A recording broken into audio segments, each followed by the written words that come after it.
District bar लिया में होने वाले इलेक्शन के दौरान बदनज़मी देखने में आई। नाज़रीन, आपको लिए चलते हैं, लाइव मनाज़िर दिखाते हैं। इस वक्त डिस्ट्रिक्ट बार लिया में होने वाले इलेक्शंस के दौरान दोनों पार्टियों की तरफ से एक वोट पर मुत्तफिक ना होने की वजह से आपस में गुत्थम गुत्था हुए। आपको लाइव लिए चलते हैं डिस्ट्रिक्ट बार लिया में।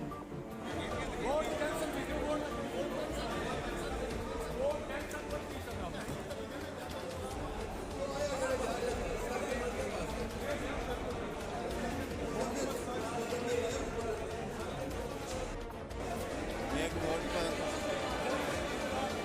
छीना छीनी।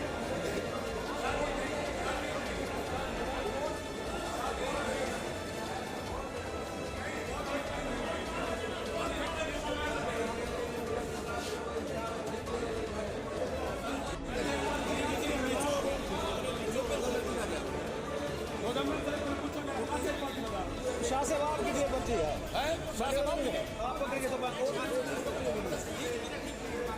शाह से